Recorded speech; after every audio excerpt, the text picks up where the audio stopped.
I've been really looking forward to participating in this Nobel Prize dialogue with all of you. And the theme that we have for this is United by Science. And what's exciting for me is that we are all really virtually united here today. And so over the next 90 minutes or so, we're going to have a dialogue with our Nobel laureate, Elizabeth Blackburn, and discuss the topic of what do we need to do to make the most of science and scientists. And so I thought I'd start by asking Liz first, in your opinion, Liz, what does it take to be a good scientist? Well, Julene, as you mentioned earlier, that's a huge question. So I think we want to just go back to the basics and say, well, what are you doing as a scientist, or as a scientist in training? And I think the answer, I always felt it came back to, you're hunting for truth. That's really what you're hunting for. And you are doing it through the process of science. And that means a process by which you're really making sure that you engage in the process in such a way that, we're all learning, and we continue to learn throughout our lives as a scientist, which is that you continually have to, be critical in your thinking about what constitutes evidence, i.e. truth, and what are you going to do about it to dig deep into it, to advance it further? And those things, I think, require two different kinds of personal characteristics. One is you have to be super critical and be your own most serious critic, but that doesn't mean hobbling yourself and paralyzing yourself. You also have to be bold and creative at the same time. So those are two very opposite things that I think continually have to be playing off each other in your science. You're being very critical. Now, if you're so critical, you'd be paralyzed because there'd be 1,000 reasons not to do something. So you have to then be kind of bold and step ahead, but then be very prepared to have your favorite bold idea be dashed to the ground, to move on, always keep critical, always say, what is the truth? So I think that's the essence of it. Now, there's lots more nuances that I'm very happy to discuss with people about, especially about collaborating and how you interact with colleagues and so forth. But that to me is the essence. So maybe before we get into the dialogue with the fellows here, I want to ask you a little bit about responsibility as a scientist. And I know you think a lot about that. And so maybe you could sort of frame sort of the discussion around that, our role as scientists and the responsibility we have in the work that we do. Well, the first one is exactly what I said. Yeah, we have to be hounds for truth. We have to be out there hunting for the truth all the time. And then it's not okay if you never shared it with anybody. So you have to communicate that. So you have to have real honesty.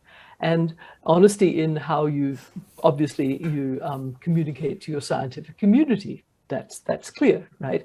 But then we realize that for science to really be most effective, we also need to be able to communicate to the outside world. Now, I'm not saying that you have to become, a TV star and a popular, social media, contributor all the time. But when you've got something worthwhile to contribute, then I think you need to contribute it in whatever way you feel is going to be effective, always honestly. And now there are so many opportunities to contribute what you know. And so I think you need to think about that.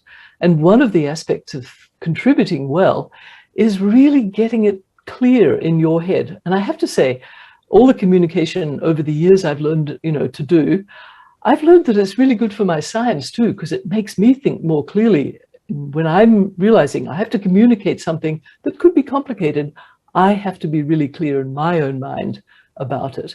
And so one of our responsibilities is not only do your job well and do it honestly and communicate it honestly, but really think about how you communicate, because that'll feed back and help you be a better scientist. Mm-hmm. Absolutely. I mean, the truth, the honesty, and communication are really cornerstones of how we can interact more with society as well. Absolutely. And so that's the wonderful thing about our amazingly interconnected world, that we have that opportunity to do it, and not to misuse the opportunity, but to do it really in a way that will then keep science as something that can be, respected and valued, because if we devalue it, then the world is not going to value science. And so it's really up to us to make sure that our communications are not only, as honest and clear as we can possibly make them, but if we can be seen to be as honest and clear as possible as well, if we're understood by the world that is the culture of science. And I'll go into that a bit later, I think, during our 90 minutes. So this is an opportunity for the fellows on the call to raise hands, and if you want to react or discuss this point, we're open for that. So, Effany, start out by saying a little bit about who you are, where you're from, and what you work on, and then you can either give a question or you can contribute to this discussion. Okay. Hey, good afternoon, everyone. My pleasure to be here, Dr. Blackburn, and we all know from the Dominican Republic, I'm a civil engineer and I'm working as a project engineer. So we all know, talking about truth and how the process should be and the communication with the world.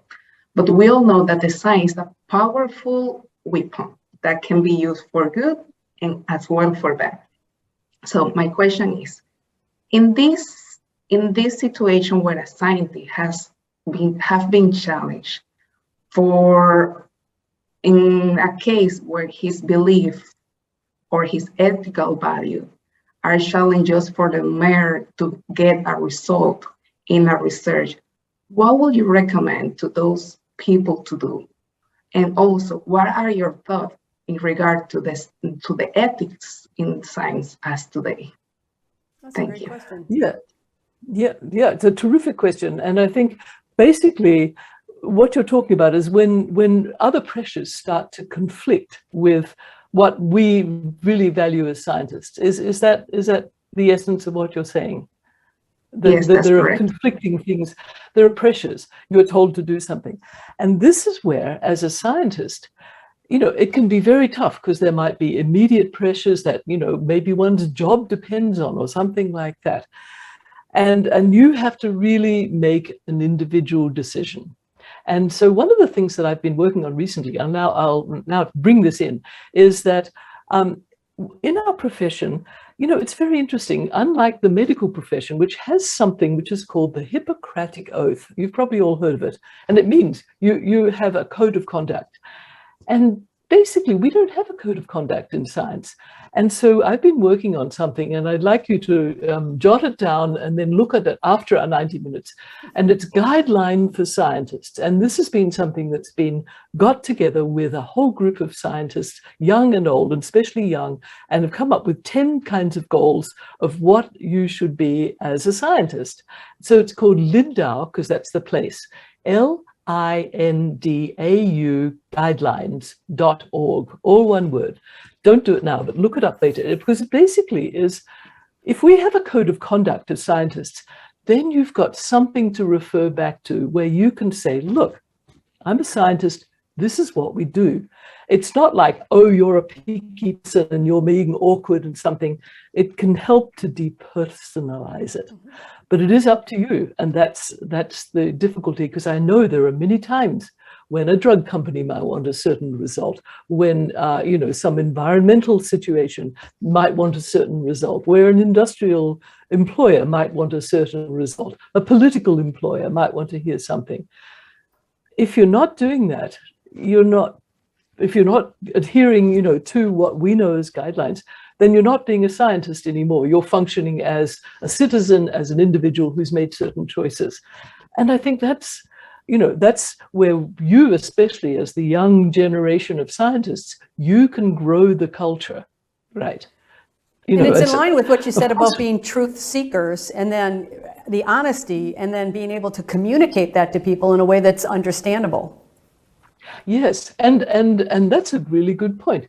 How would you communicate this to an employer who's, you depend on for your livelihood, but you need to do something? So if you can communicate it, learning that kind of communication is actually really helpful. And as a project manager, you will know the value of learning to communicate with the people in your team so they're effective. So there's a lot of ways. When I talk about communication, I think it probably behooves us all behooves, meaning, you know, does us good to actually take some trouble to learn the art of communication. One of my students once, you know, as a scientist, I always begin the conversation, you know, with the critique of the experiment or something like that. And one of my students once said to me, Liz, you know, she said, sit down, I've got to tell you something. It's called the sandwich technique. First you say something good, then you give the criticism, then you say something good at the end, and then people will listen to the criticism. That's true. That's true. Well, that's a good point. All right, let's let Sophia in, and Sophia, say a little bit about where you're from and what you work on briefly, and then you can enter the dialogue here. Yeah, thank you so much. It's a pleasure to be here with all of you, and of course with you, Dr. Elizabeth. I'm Sophia, I'm from Mexico, and I'm studying biotechnology. So my comment continue with that about ethics and something. The truth is that at present, there are not ethical strategies in the academic training for scientists, so that when they reach managerial position, their point of view is scientific and ethical, and it does not conflict with socioeconomic and political interests. So my question is, how feasible is to integrate a subject related to ethics and to the above into all the study plans? Because I think this is so important. Thank you. That's a marvelous point. And I think, in fact, there are indeed some graduate courses, for example, in PhD, which do exactly that now. And some of them relate to another aspects of ethics, which is how we treat our colleagues with respect. As we know that there's been, you know, a sad history in much of science, that it has been dominated very much by, you know, certain groups of people, and there's been lack of respect and inclusion, and now a lot of training integrated. So I think that it's so interesting that now I think this is almost a necessary part of training. And I know that some engineering schools in the US, at the beginning of the engineering school, they would teach a course on what's called unconscious bias, which is, and it's an ethical issue. An ethical issue is how we treat people and colleagues and others in general, and to educate them on how we, all of us, have unconscious biases, which if we know to recognize them, then we realize what we're doing, even though we don't intend to, and then we can act on them. So I think your question was, does this sort of training belong in the training in sciences and, you know, engineering and related fields? Yes, I think it does. I think to your point, Liz, if we don't really have an inclusive environment, we're going to miss a lot of different perspectives. And it's many different perspectives that are going to help us solve a lot of these big problems we're all working on. And there's so much good research that says when you have complex problems, you don't want to have one group think, you know, all the same people with all the same background coming up with the same sort of old solutions all over again. You need to have a lot of different inputs. And I think it's, I remember once when we had an undergraduate from a small underrepresented minority college come to our lab to do a summer project, and it was a whole program, and we were doing our research. And I was talking about something very obscure. I think it was like telomerase and mitochondria, and this person said to me, Liz, why is this important? And I suddenly thought, that is such a good question to ask, because we were so lost in the minutiae of this. And you have to step back and you say, well, yes, of course, when we do science, we do go into the tiny, deep details, because that's how we ferret out the truth. But why are we doing this? You know, and so I just love it when we have these sorts of communications with people where we talk about these things that we just don't think about in our day-to-day lives. Okay, that's a good point. Eloisa, I'll let Eloisa in next. Hi, thank you. Hi. Thank you for this opportunity. I am from Venezuela. I am doing a master's degree in immunology in Venezuelan Institute of Scientific Research. Hi, doctor. I have two questions. The first one each research has different experience during first year of their career. So, what was your experience in the first year, in the first years of your careers, and the last one? Do you feel you still have a dream or a goal you have not achieved yet? Okay. Well, I'll go to your first year was, I was doing something called an honours undergraduate degree at the University of Melbourne in Australia, where you were allowed to specialise for a whole year in biochemistry. And my first year was, I was trying to purify a protein but using biochemical methods. And it was very frustrating because I was getting results that I couldn't think made very much sense. And then I went to the library and I suddenly realized, this is a little obscure, that the protein I was working with was not a monomer, one single polypeptide. It was a dimer, two polypeptides that come together and make a bigger double-sized protein. And suddenly everything fell into place. And I realized I love solving problems. And then the other thing was that I was purifying this compound, and it was actually the year that the Apollo mission went and landed on the moon. So we all went off across the street to watch television. I came back and my separating column for the protein had all run dry. But I had lost 90%, but there was 10% left. So I realized, okay, that was it for my project. I now had to work with 10% of my material. And I made it work. So I learned this other thing, which is that, you can have what seems like a hopeless reversal, but you can adapt. So I learned, adapt and I loved solving problems. That's what I learned about myself. What do I still hope for? Well, these days, I really hope that we can get all the best science to solve the biggest problems that our world have, which, as we all know, is pretty much climate change and pandemics and inequalities. So, that's my big hope. And I try and work in various ways, little ways that I can contribute for that. It sounds like the things you learned in your very first year of your research career, curiosity and perseverance, are things that are still going to be applicable even for your hopes for the future. Yeah, adaptation. As well. Adapt to the changing circumstances. Absolutely. Ariana, we'll let you in here. Hello, everybody. My name is Ariana Pinheiro Caldas. I am from Brazil, and I am doing my last year at medical school in Universidade Vale do Rio Doce University. And I am a scientific researcher since my first year at medical school. And now I'm studying cancer cells, breast cancer cells, and since the beginning at medical school. And then I could study 3 scientific research in Australia, Ecuador, and Spain. So I really enjoy scientific research. So my question is, Elizabeth, if you could go back in time and talk with yourself when you were my age, now I am 23 years old, what advice should you give for yourself or for me or for all this new generation? Well, the advice I would give myself, I'm going to say you're probably smart enough not to need this, but I'll tell you what mine was. I was very much afraid that people might think that because I was a woman and because I didn't have a good, I was not very confident, was I good at science or not? And so I was very afraid to ask for advice and ask for help. I was very proud, as they say. And so I think I made life harder for myself by not asking advice where I could get it. I was lucky. So first of all, don't be afraid to ask people to help you in your career and so on. Turns out I've learned in science, people love giving advice.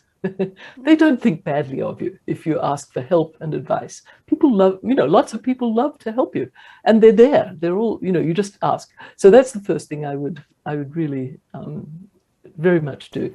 And the second one I think is,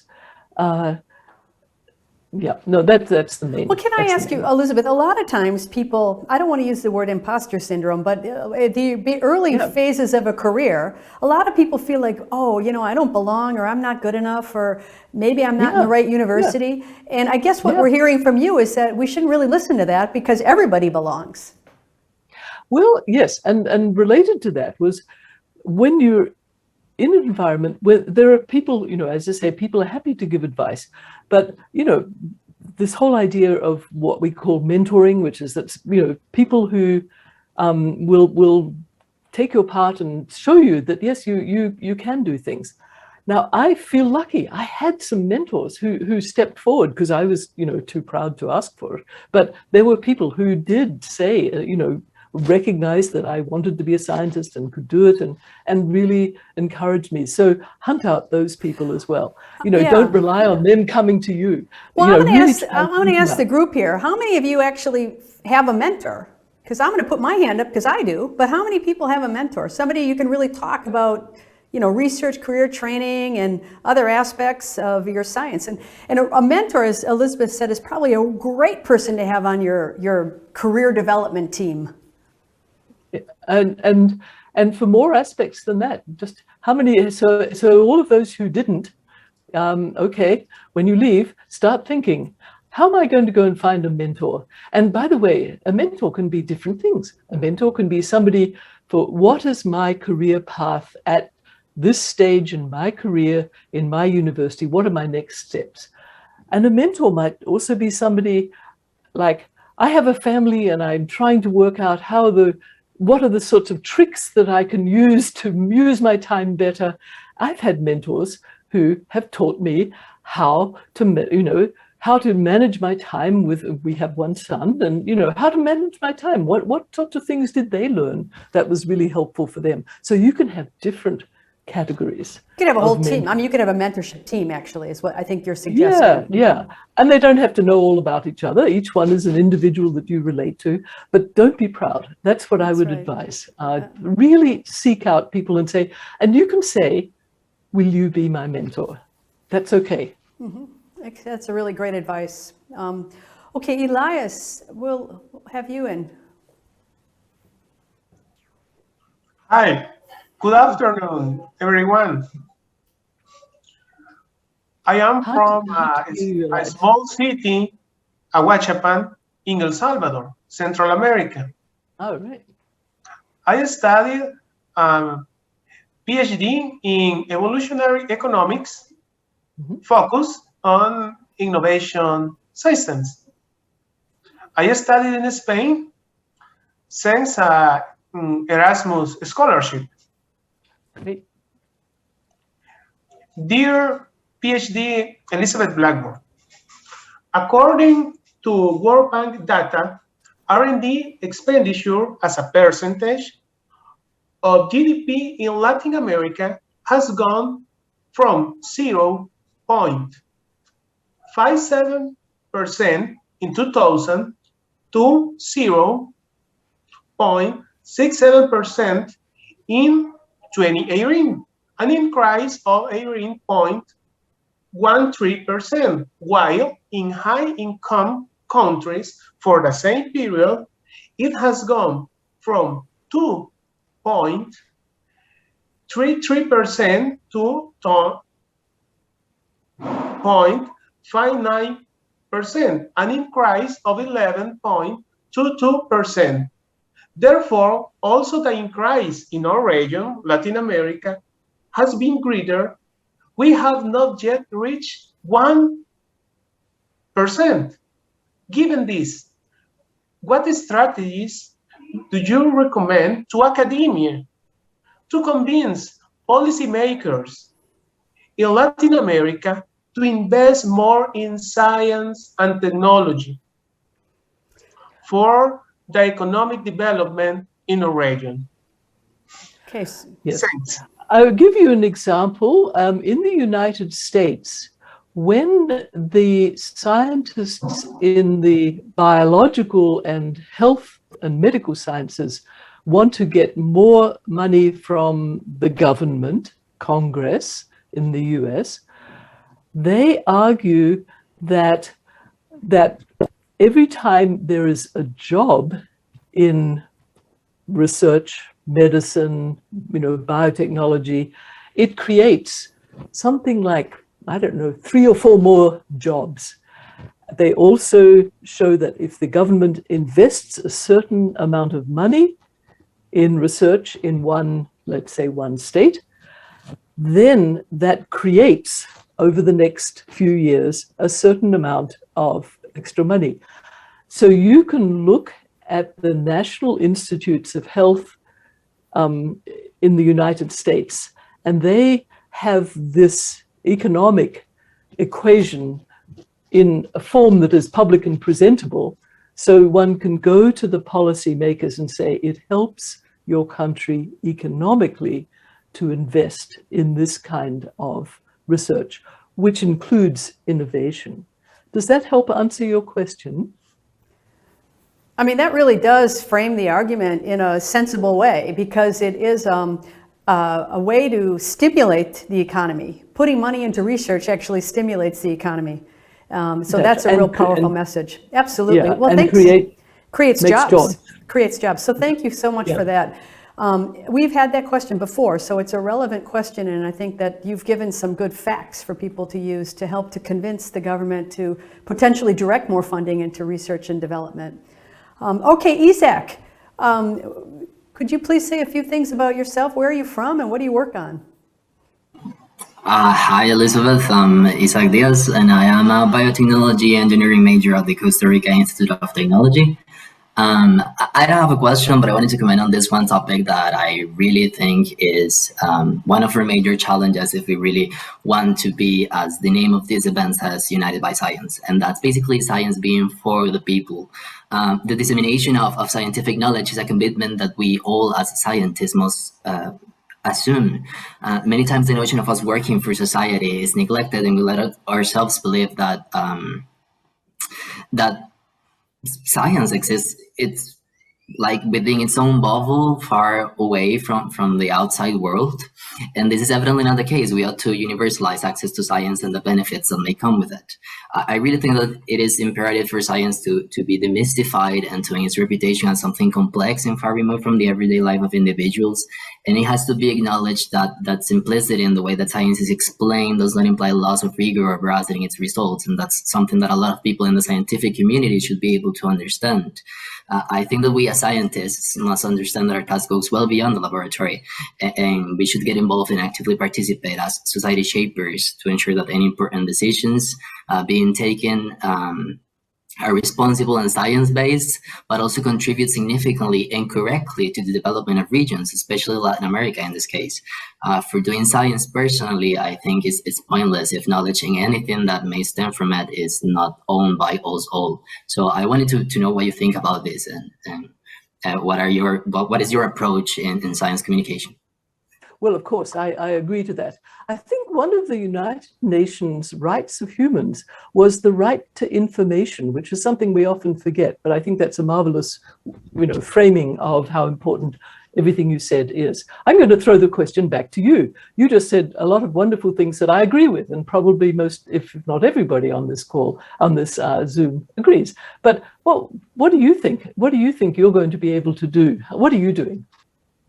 I actually have got myself involved in some scientific dissemination platforms, and I actually have learned some designing in order to communicate in social media science that it's being developed in my country and which I participate in. I have also participated in the organization of different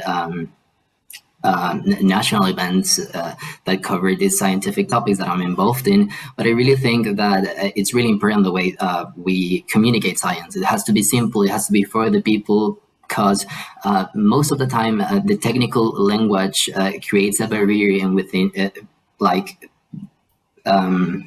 between the scientists, the people that generate knowledge, and the actual society. And sometimes people may seem as ignorant, but that's not true. It's that they do not have the sufficient available information to make their minds. And I think that that's where we as scientists have to step in.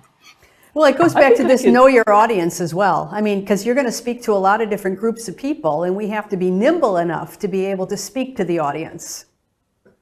And I'll tell you a great way to practice doing this. if you collaborate with people who come from a very different field. So I, for example, have collaborated in recent years with people whose specialty is the physiological effects of prolonged psychological stress. Now, they have a completely different, training from my basic molecular biology training.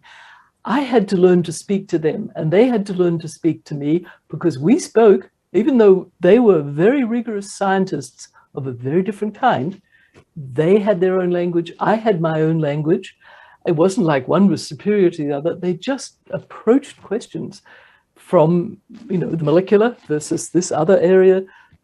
Questions are approached differently. We had to do a lot of talking. So I would say it's a really good thing, practicing to talking to people who don't know your jargon, who don't know, and I don't know their jargon.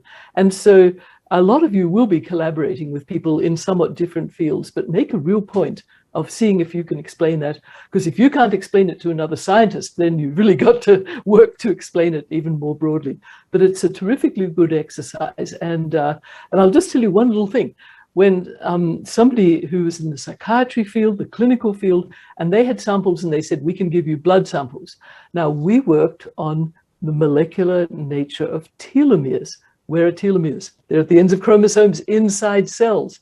So when they said, we're giving you blood, I assumed that they were giving cells. And my postdoc said, Liz, I've just looked at these samples and there's no cells. And they said, oh, whenever we say blood, we mean serum. So simple example. It was just, and luckily we were able to get more samples. And so the collaboration continued and continues. So I think practice talking about your science to other people in the very different fields, because that is a great way to start learning this communication. Okay, Gustavo, would you have a question or a point of discussion? Hi, everybody. It's a pleasure to be here. I am Gustavo Dominguez, a PhD student at the National Autonomous University of Mexico. And my question is related with the previous question about the communication of science. Do you think that as a scientist, you are doing enough to make scientific research accessible to society? Or what we can improve in order to people trust more in science? Thank you. Yeah, I think you've hit on the exact point, which is so important, which is the trust, which we know is a worldwide problem, and we've seen it, played out in ways that relate to the pandemic and to climate change.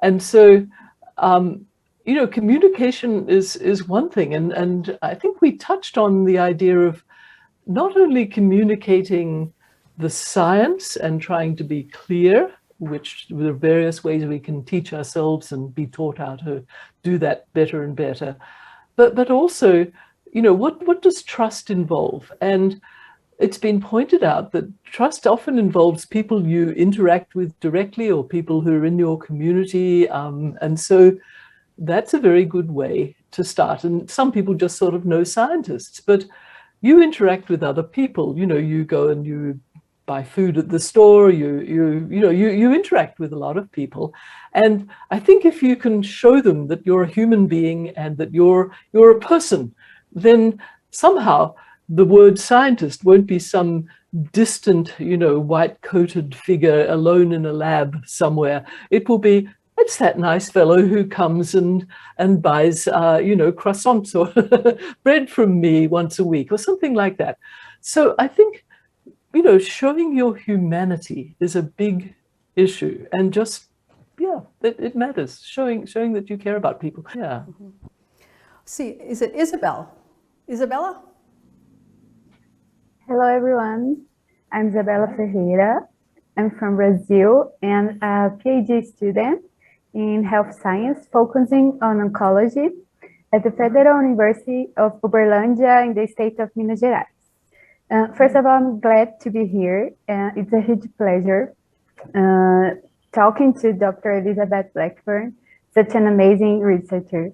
Well, I've listened to a podcast where you, Dr. Blackburn, said, stop just looking down the microscope and start looking out the window.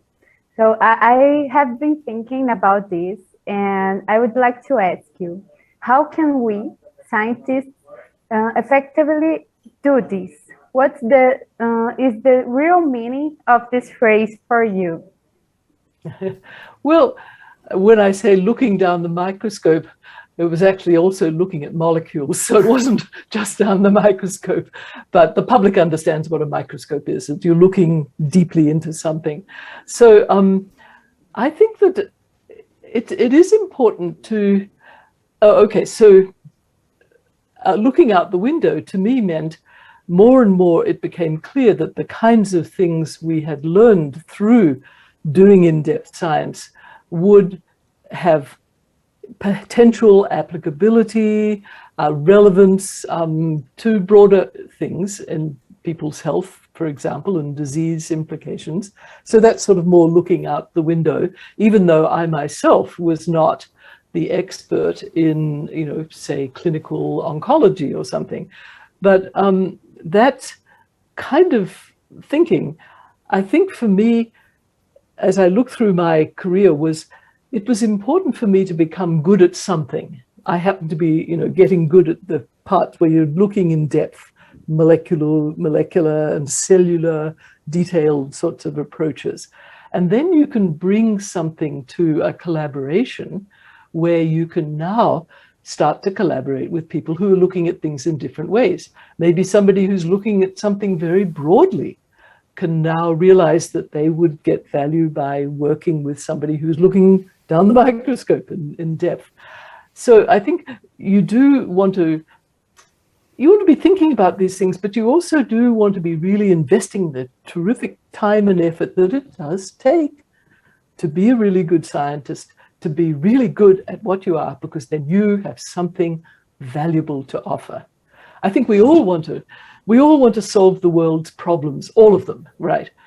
Well, we can't solve them all, but we can bring parts of what we are good at to help and contribute. Eduardo, do you want to discuss that point, or do you have a new point you want to bring up? Hello, everyone. I mix both, maybe. First of all, I am Eduardo. I'm from Peru. And I am a geneticist. I have to admit that I am a huge fanboy of you, Miss Dr. Blackburn.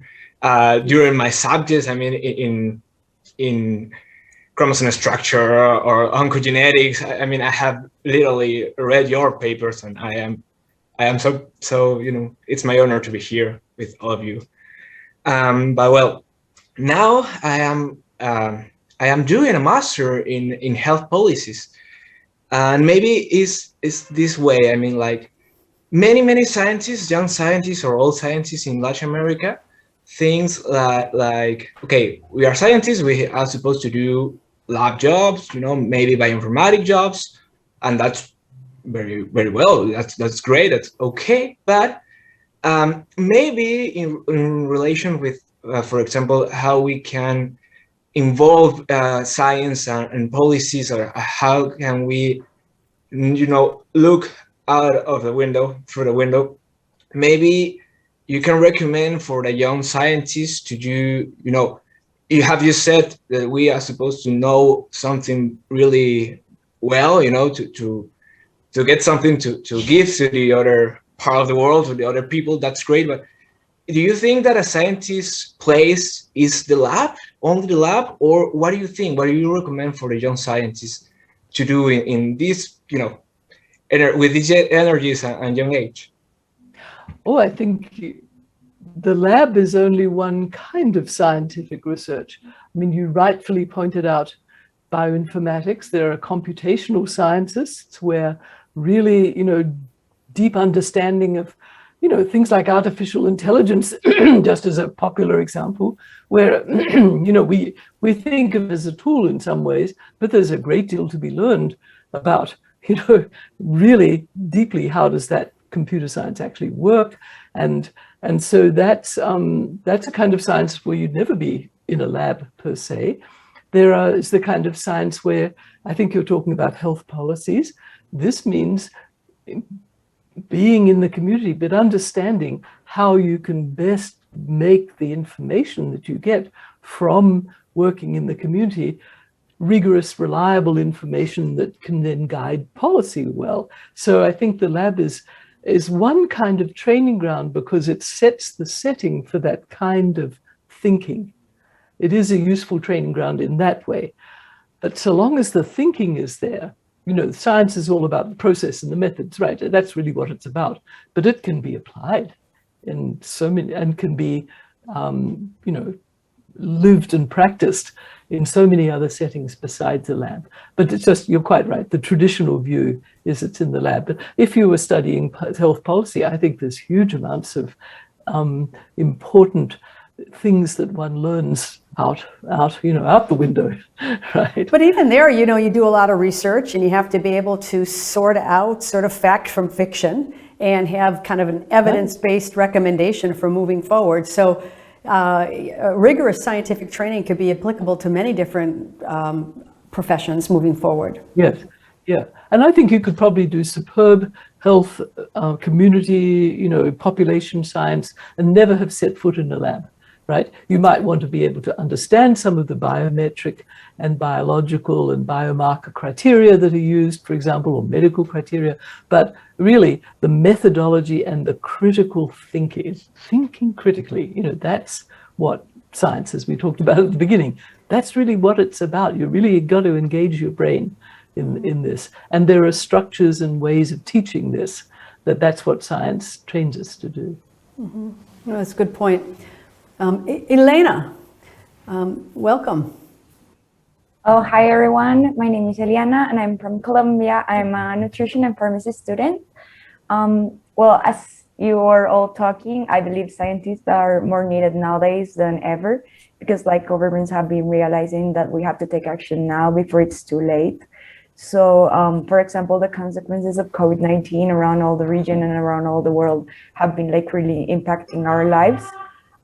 So I think it's our time to work with all the policymakers and also work with all the professionals, to inspire other careers to listen to us. And also we have to listen to them because we are all part of this huge conversation. Policymakers shouldn't take actions without us, and we shouldn't take actions without taking into account what our situation and our policies and everything related to our region, just taking into account the economic and the political and the social environment that we are now experiencing due to the pandemic. Also, I love what you're saying about communicating, because sometimes even my mom thinks I'm crazy with all these ideas that I try to explain her. I think we need to start to communicate only to other careers and to grown people. We have to communicate to children and we have to inspire them from the school, because children are not attracted to science as we think they are, because they think it's too complicated and we had not find this way to communicate. So sometimes people think scientists are kind of crazy and that's too complicated, so they choose another path. And science is for everyone, as you guys were saying. So I think that's very important too. Also, you were talking about science and Eleanor, can I interrupt you for a moment? Yeah, go ahead. When you talk to children, do you talk to them about the fact that you're a scientist and that about being a scientist? Well, as I can, for example, the children that are near to me, for example, my cousins, and I tell them that's wonderful. I love science. It's not so difficult as you if you like it and you're willing to put the effort, it will be totally worth it. It's hard, everything, but if you have the desire to really put your work into it, it will be totally worth it. And also, well, all of us, I think you're raising the point that all of us are great role models for the next generation. And that's even with this idea, even with the idea of mentors. There's people we want to look up to or aspire to, but we're also good role models for young people who are thinking about careers. Yeah, And Maybe Liz, you could reflect on that. Well, I was going to say you young people are especially good role models, because if you're a young person in a middle school or in your teens or something, you look upon older people, sorry, Julian, like you and me, as so far distant. It's sort of unrelated. But, whenever I had a high school summer intern in my lab, for example, I realized the most important thing was that they saw other young people around them who were, in their 20s. So they seemed, almost human to teenagers, right? They were pretty relatable. And here they were. They were interesting people. They had lives. They were fun, all those things. And they realized, yeah, this is what scientists are really like. And so you all on this Zoom, really, you're super important to show your faces to young people, one way or another. Mm-hmm. Yeah, we all have something to teach too, like the others. Yeah, absolutely. I know I interrupted you, Eliana, but I just wanted to touch on this point about young people and how we can all do it. You young people. I think, no, great point. So thank you for sharing that. Also, you were talking about like science sometimes has been very selective between some populations. So you as a woman and we as women, like I'm really happy to see like there's a lot of women here in the Zoom call. So how do you think and how has it been for you to be a woman in a field that's mostly dominated by men? So that would be my question. Yeah, it's a long and complicated answer, but and it has certainly changed. When I first, certainly many more women, at least in the biological sciences, are now prominent throughout careers. But that's a continually changing thing and requires active thought. As I said, unconscious bias is something that we all need to just educate ourselves about. We can just go online and do a course right now if we want to on unconscious bias. It's really easy to teach yourself about that, and that's important for both women and men and everybody. Everybody. It's important to understand this kind of thing, how our ideas have been built in that lead to unconscious bias. So over the years, things have changed. But I remember, in the 70s when I was a graduate student, I was practically the only woman graduate student in the research institution that I was in. Maybe I was the only woman graduate student. There weren't that many of us, but there were certainly no other women. And then I became a chair of a department in the 1990s. And I walked into the room in this medical school, and I was the only woman in the room. Again, I just felt as though I'd gone back to the 1970s. So, so basically you just, you have to keep doing what you're doing well and keeping the lines of communication open. And that's now within, with your male and female and all the colleagues, you keep the lines of communication broadly open. I think that's the simplest answer. Things are changing for the better, but we all have work to do. Absolutely. All right, thanks for that. Gonzalo. Hello, everyone. My name is Gonzalo Gendulain. I'm from Argentina. I study a degree in biotechnology at the National University of Córdoba, and I'm currently doing research developing cerebral organoids for testing neurotoxicity. It's an honor to be here with all of you, and especially with Elizabeth. And I want to talk about inequality, gender inequality in science, as you were talking before. I wanted to ask Elizabeth's opinion about how we young men researchers can contribute to eliminate these inequalities, and what would you say to a young girl that wants to start a research career in this very patriarchal world? Thank you. Well, it really kind of fits in nicely with the last question that we just had. Right. Yeah, do take one of these online unconscious bias courses. It opens your eyes. They're really, really good for all ages and everybody, of every background. It's really, really helpful because we've all grown up with all sorts of cultural and surrounding situations, and messages have gone into us. And this is really important important to understand. You know, we're all scientists. Surely we want to understand what is shaping. If we're curious, we want to understand what it is. How have we been shaped? And more importantly, how do we just simply, act on it? I mean, we can change behaviors. It's all about behaviors. It's changing actions. We can do it ourselves. Great point. And the other issue is that you have to really keep it on the forefront of your mind. Whenever you're in an opportunity to make a decision, to really look around and have diversity in the forefront. And I think we talked earlier about solving problems. I mean, if everyone looks at the problem from the same perspective, chances are you won't solve it. Yeah.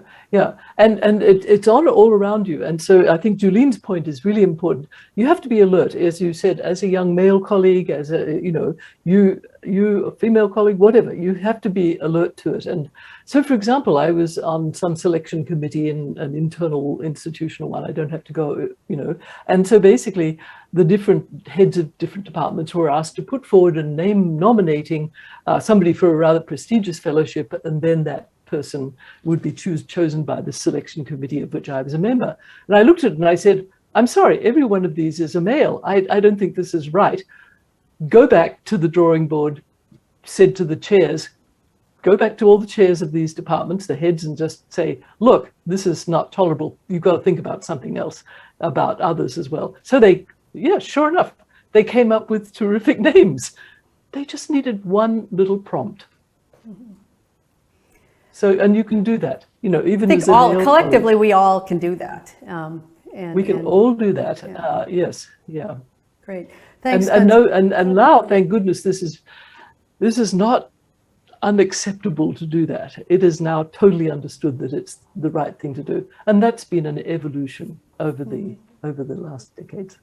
So this is all good. You're in a generation of scientists growing your careers where these things are trending in the right direction, and you can actively participate in them, and it's good. Thanks for raising that point, Gonzalo. Jasmine, we'll move on to Jasmine. Hi. Hi, my name is Jasmine Quintana. I was born and raised in Guatemala. I'm a biologist and I'm doing a PhD in ecology and evolutionary biology. And I want to talk a little bit about science publishing. I think that's a very important topic. And now many journals are moving towards the goal open access, which is very expensive. And we're talking about united science, but it seems that developing countries are being left out of the system. So yes, we will have more access to scientific literature, but our opportunities to publish will be reduced and severely impacted. So what do you think we can do to change this, or to just reduce bias in scientific publications? Or do we have to always rely on science being done elsewhere? I think, let me make sure I'm clearly understanding, and you're talking about the open access where the authors are required to come up with an amount of money to publish. Is that what you're saying? Yeah, the cost model shifted from, to the authors now. From the reader to the author.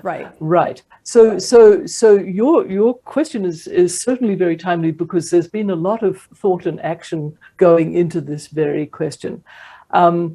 Now, at a very individual level, journals, if you say, I don't have the money, and they will understand that if you are from a developing country, this is very likely to be true. They will say, you don't have to pay. Actually, I'll tell you, they even say it for people who are long retired and don't have any grants and things. I haven't done it, but I know people who have. So you can say to the journal, but look, I just don't have the money. And chances are extremely good that they would say, okay, because they realize this. But I think that's not solving the problem in a much more systemic way. That's dealing with it case by case. But I think the more you can do to publicize this problem, the better. And, maybe you could organize a group of people who are, in Guatemala to write a letter to some of the journals and just say, what are going to be your policies? Can you publicize them? try and make it one step more than just the individual cost for your particular paper getting published. So there's a lot of thought and what's the word? Sympathy and concurrence with what you're saying out there. But so, I don't think it's got there yet. When Jasmine raised the question, I noticed, Nicholas, you were nodding. And I don't know if you want to comment on that, because it is a dialogue. So it seems like this is something you care a lot about. Do you have any thoughts about this topic, Nicholas? Hi. No, I mean, first of all, I'm Nicholas from Uruguay, a biochemist. I was really agree with Jasmine question, because yes, it is a problem, not only paying for the access, but once you get the chance for open access, being the authors, the ones who have to pay, when you have a grant with a very limited amount of money and you have to use like $2,000 of that grant for publishing, of course, in these parts of the world, it's complicated, but Elizabeth's comment is very nicely accepted, and of course, I think it is an issue that we have to begin caring about, because there's something a bit new, and yes, it concerns us all. Yes, especially if we want to do things the proper way and the legal way. Mm-hmm. Mm-hmm. Good point. Let's see, Lucia. Hi, I am from Chile. I am a med student. I'm really glad to be here with this Nobel award winning. Well, I am currently working on transcranial direct current stimulation in amblyopia. And I wanted to ask something that is a little away from the topic we were talking recently. The CRISPR gene editing technique is one of the most extraordinary recent advances in biotechnology. I know it sounds like science fiction, but many advances in science sound this way until they work. And I think we must anticipate the ethical repercussions of this. So I wanted to ask, what is your ethical perspective regarding the possibility of applied gene editing in humans in the future? What's your perspective about that, especially in the ethical part of it? Thank you. Yes, no, that's a very important questions, and I break it down into smaller pieces, which is that first of all, there are some monogenetic inherited diseases where if the corrected gene or a correct version of the gene could be CRISPRed into the genome of at least some cell types of a person, you could ameliorate that disease. So it's sort of, it's like, yes, there's a medicine that that person could now have their quality of life enormously improved and their life improved if you use this technology. So to me, that's a pretty obvious, of course one should do it, right? Yeah, if one can and safely, and understand the safely. And then there's, of course, we're going to jump to the big question, which everybody says, well, what if you put in changes in the genome in the germline that you transmitted to the next generation? What about that? Okay, and I think that might be the big question that you're going to ask. And for that one, I would say, oh, I don't think we're there by any means. So first of all, the whole set of genes in the genome interacts in such a complex way that when we perturb something, they say the butterfly flaps its wings somewhere, and hurricane, there's a lot of uncalculated things that might happen. Because if I've learned one thing from doing biological research, it's the more we know, the more we realize we don't know. Mm-hmm. Okay, and we're messing with human beings. So I would say no germline. So those are two extremes. And then you get to all the subtleties in between. And I think what I said also applies to those, which is if you say, oh, wouldn't it be great if we did such and such, made people resistant to some disease. Well, actually, you're perturbing something that might open a whole worrying set of susceptibilities in another way. We don't know enough. So my feeling is, if you're going to be approaching this as a good scientist would, you need to look at the step where there's a clear benefit to risk ratio. Okay, and I think those will be some examples, and we already are hearing of some where there is one. And then we've got to learn from those. What happened when that perturbation? Were there anything unexpected? Because that's what biology is full of. Unexpected things happen because we're dealing with complex systems. So I would take it in a very careful way, always thinking about the big picture things like, do we have the right to dictate to an unborn generation things that, you know, we thought might be a nice idea, but hey, you know, they didn't have a chance to ask, and so on. So I think we have to take it very step by step, use it for what it's really good for, really always be thinking very hard about the human, you know, value, what we're doing, and not to be arrogant and think we know more than we do, because boy, we don't.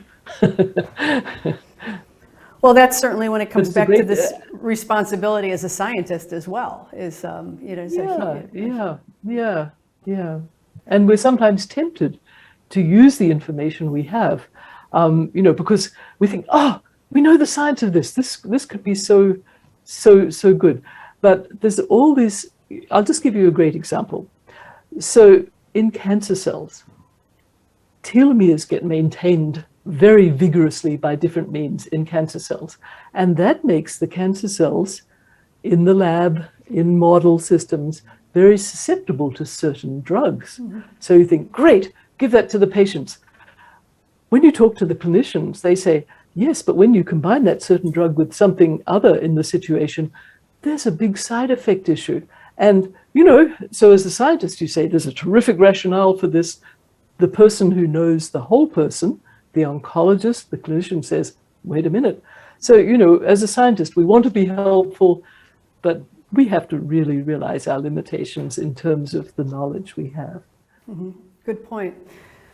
I want to make sure that people who haven't had an opportunity to engage in the dialogue have that chance now. And I'm looking at, is it Carolina and Zhao? Yeah, so we can start with, is it Caroline?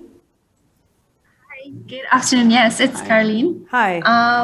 I'm from Trinidad and Tobago, and I'm a PhD student pursuing food safety and quality assurance. And my research focused on determining the true burdens for acute gastroenteritis in our country. I had a question in terms of Dr. Blackburn. You would have had collaborations with several persons along your career. And I know that there are several pros in terms of you can speed up research, you can get a diverse skill set. But how did you handle disagreements if it would have arisen? And what advice can you give of future scientists, like when these situations arise, how could we handle it? That's a great question, because so much of science is being done as a team. And how do you navigate team science and the collaborations? Yes, and since this is a dialogue, we have somebody who's a project manager who must deal with this. What do you think? Yes. So we've had collaborations among several. Actually, the project that we worked on involved several Caribbean countries, and we all looked at it in a positive light in terms of when we could learn from each other, and always every failure was still a result, and we learned from each other. In terms of disagreements, we kind of put that aside and always try to let science prevail at the end of the day. But in terms of advice from you, yes. What did you do? Well, I found that talking with people was so important, especially when we spoke somewhat different scientific technical languages, because our fields were somewhat, complementary to each other, and then would allow you to answer questions in ways that neither field alone could answer in the same way. So basically, it was all about conversation. Now, it's harder in the pandemic, but, you know, in those days, you know, pre-2020, you're sitting down and eating. And I can't tell you how many cups of tea and bowls of nuts and fruits we would sit and eat. You know, just sitting and talking with people would really help when it came to making something more formal. You know, some people, this surprised me, but I think it was quite good. When I started collaborating with people in the clinical world, what I found was that they had a habit that they would, right at the beginning, outline sort of who would have what, even to the point of thinking of authorship. And to me, I was very surprised because I thought these would evolve with the project, but I realized it was actually really good to have something laid out. So if you don't know the people so well, and you haven't been able to sit down and have a cup of tea with them and talk with them and, you know, eat from a bowl of nuts with them and just sort of sit around, then writing something down in a very friendly but clear way and giving everybody a chance to have input before proceeding, you know, that kind of thing might be helpful, because then, you know, usually the disagreements arise from misunderstanding. So then you can avoid misunderstandings. So I think, you know, we've been talking about communication in so many different contexts, and this is another one. And, you know, often as scientists, our personalities are rather introverted. I was a very quiet, introverted person. I had to develop talking to people. So it doesn't come naturally. You know, a lot of things that we have to be training ourselves to be doing, which is not just doing good science, but all these other things to make it effective. So it sounds as though you Carolina, you already were doing things in a very constructive way that I think we could all learn from. Thank you very much. Well, really good point about communication and managing expectations between different team members was really key. We should ask Julene, what did she do in situations like that? Come on, Julene, we haven't put you on the spot yet. Yeah, I think as the projects unfold, you also look at contributions of the individual people, and sometimes contributions hard to measure. But now more and more journals are actually asking, you know, authors to outline what actually did you contribute with. Yes. And sometimes when you start to do that math, you can actually get some sense of individuals' engagement in the work, you know, for sure. Right. Absolutely. Right. I want to get, is it Jawa? I'm not sure how I pronounce your name, so. Joa, okay. Welcome. Hi, thank you. It's a pleasure to be here. My name is João Luiz Monteiro. I'm from Brazil. I'm an oral and maxillofacial surgeon, and I'm finishing a PhD in surgery at Universidade de Pernambuco. So my question is, unfortunately, in many countries, scientists are afraid to expose their political beliefs out of fear of retaliation. However, the world is driven by politics, and it's sometimes impossible not to be influenced by our political ideology. So should scientists be politically active in society? That's a great question. Yeah, I mean, politics is driven by people. So I think that's the thing that might be helpful in this context, which is that at some point,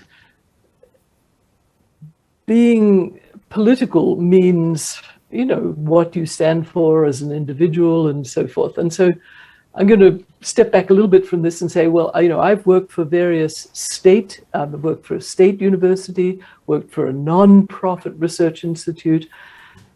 By their rules, their charter, their rules, they are not allowed to be politically active, right?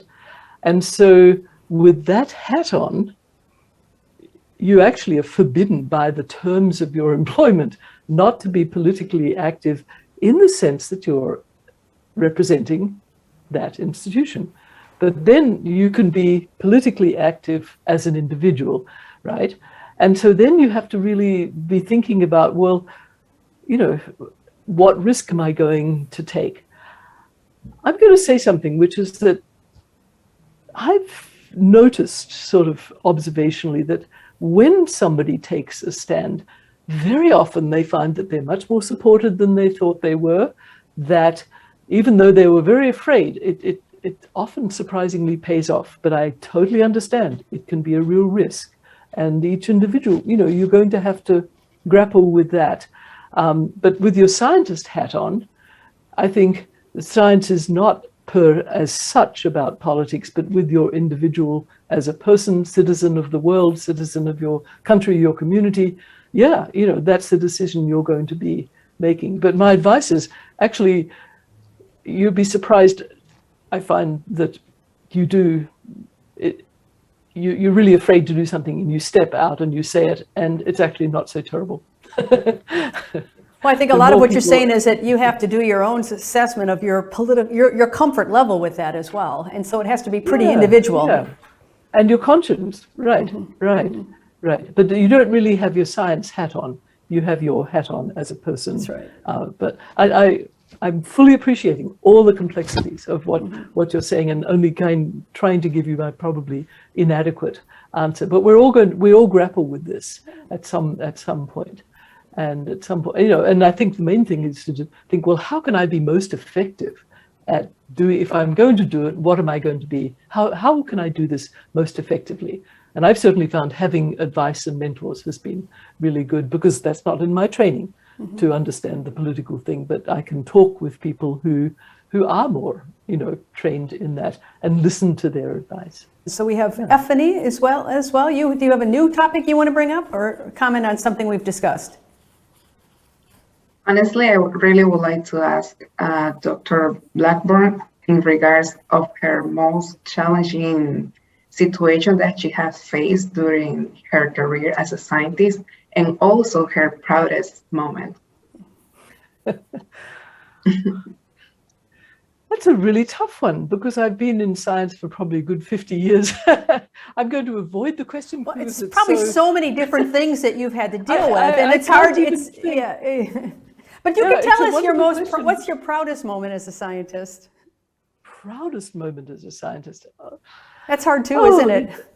It's really hard, because you see, if I pull out one, then it's like degrading others. But there've been so many different proudest. A friend of mine compared science to being a musician, and said you're only as good as your last hit. I don't think that's true. Yeah, I mean, it might be true in certain career things, but no, it's not the most recent. I was going to say, I think an experiment was very beautiful, and so I like your musician allusion, because I was trained in my master's degree in Australia before I went to England for my PhD, and the person there who was the lab head and was training us to do lab work, he said, you should think of every experiment as a Mozart sonatina. It should be really beautiful. And I just thought, what an interesting way, what a great way to think about it. So when there's something that has scientifically been very, very beautiful, it's just worked out beautifully, or some thinking is, that's what I'm proud of. But I'm hard put, sorry about that. And my mind has been so busy with all these other important questions. I haven't given the thought to this that I should. Okay, great. Okay, Ariana. So just to continue what Stephanie was saying, now it's just curious, but then I have a question too. What you did when you felt very down about some study, about some research, like how you feel better when something bad happening with you? Do you like to listen to songs? Do you like to walk? Do you like spending time with your family? It's just curious, because I think when we have an idol, like I see you like my idol, we always want to know, like, this curious thing about you. Well, I'll take the first part first, because I think that's the part that we're all going to live with as scientists, which is that we're going to have disappointments. We're always going to have setbacks. And I would need to take comfort. And often it was just interacting with people I like, my family, just having some interactions that weren't about science. And then that kind of gave some time to digest it. and that sort of gave me some strength. So I think our human support in society and family, and especially friends and family, that's really important. So really seek them out when you have, and you don't have to be talking about the setback, just seeking out the company. We humans are so sociable.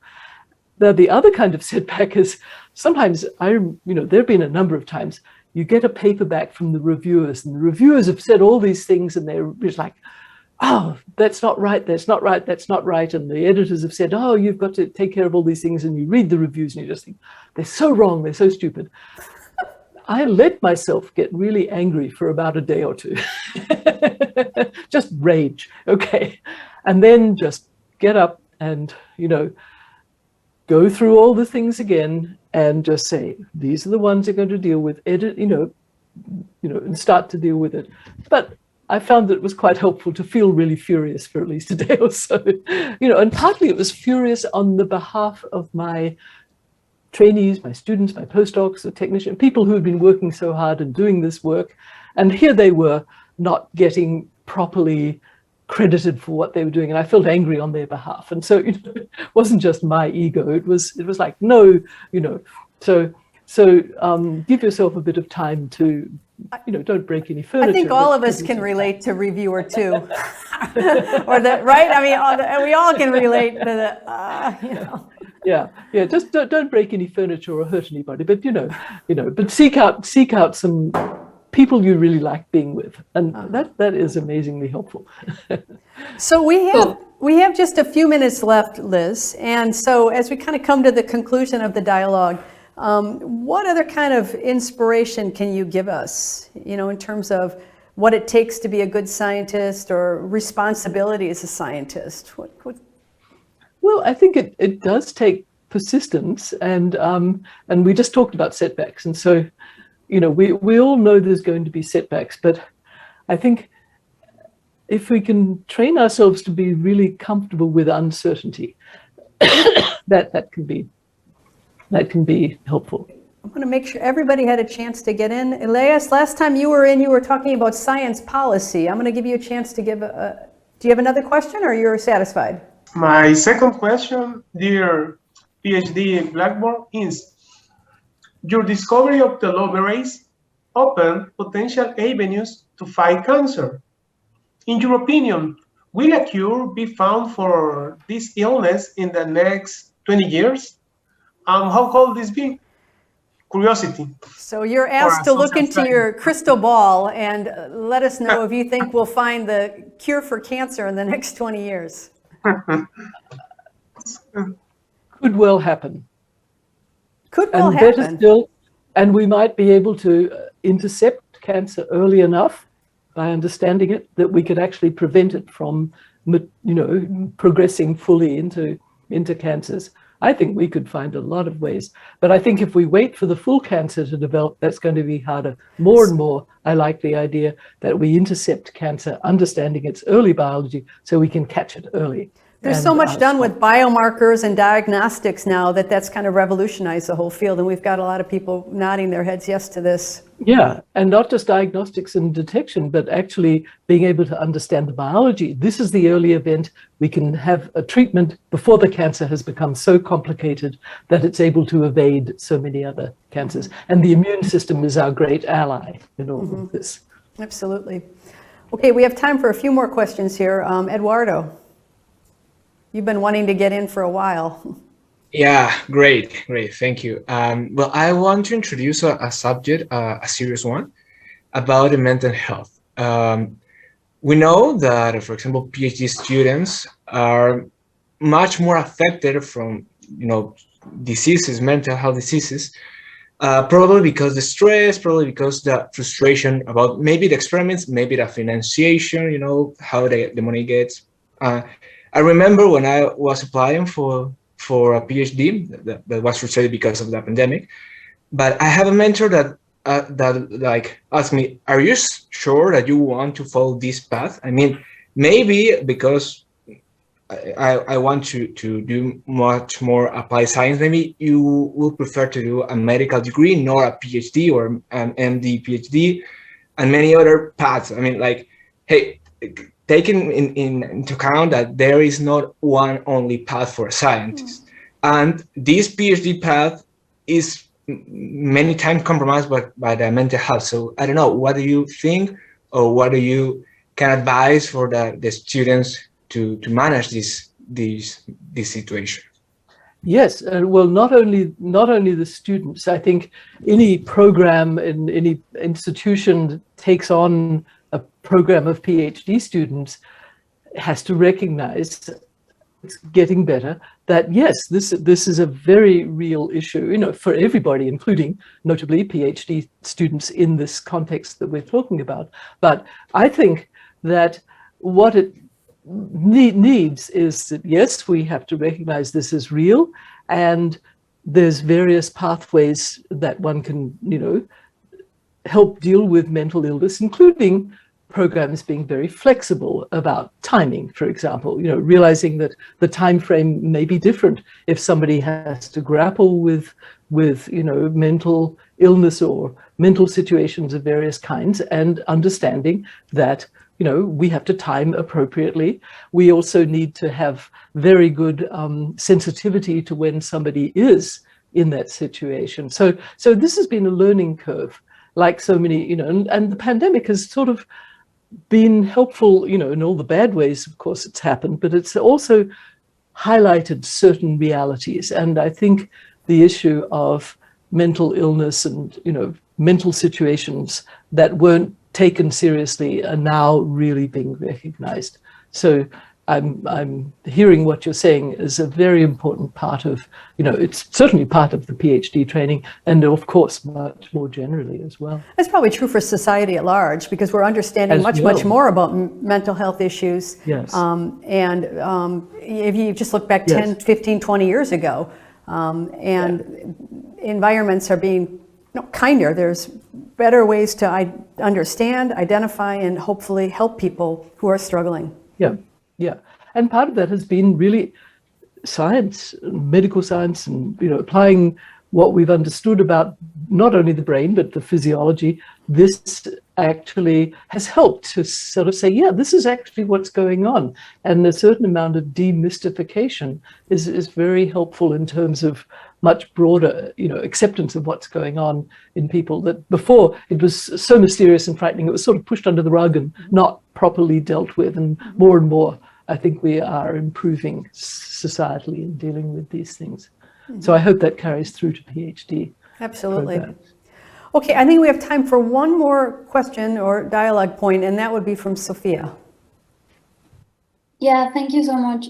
Talking about communication and collaboration, I think that building alliances for development in the region, talking about Latin America and Caribbean, I think that many times we share ideas or make comments in fear of not being heard.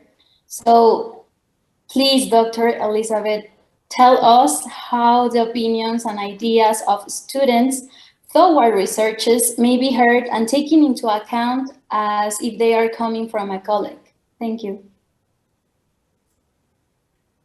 Well, I think it's very helpful to be in international settings such as this where you're heard. I mean, I've just had a marvelous session with incredibly impressive people, all of you. So keep doing more of the same kind of thing. I mean, these are really great opportunities now, not only to be able to have this kind of experience and dialogue, but to expand your own network. I mean, you already now have contact with several more people who are opinion leaders throughout the region. And I think that these kinds of events are the kinds of events that we should try to seek out. And it enriches all of our lives. Yeah, I would strongly follow up on that point. I presume you each have each other's emails addresses. If you don't, maybe Nicholas will be kind enough to share them. I think you should be a network. You've already heard each other. You know, it's a marvelous opportunity. It's just a natural opportunity. It happened, and make the most of it. So listen, I want to really round off this discussion. We started out by talking, what do we need to make the most of science and scientists? And some of the input we got from Liz Blackburn is truth, honesty, and communication.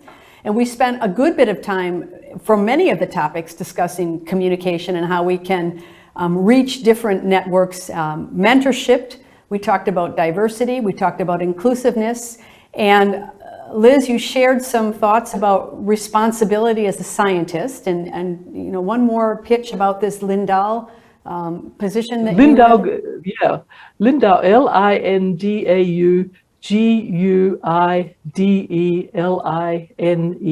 LindauGuidelines.org. Please look it up. And I think, sign on. And you can sign on too. It's it's completely international, right? And clearly this is something you feel passionate about, but we should all feel passionate about this as scientists and science communicators. So with that, I want to really thank all of you for being a part of this dialogue, particularly you, Liz, for just generously sharing your thoughts and views about so many different topics. And we will look forward to this continued dialogue with all of you. So thanks again. Lovely to meet everybody. Wonderful to meet you all. Thank you. Thank you. Bye. Thanks, everybody. Take care, everybody. Thank you. Thank you. Bye-bye. Thank you. Bye. Thank you.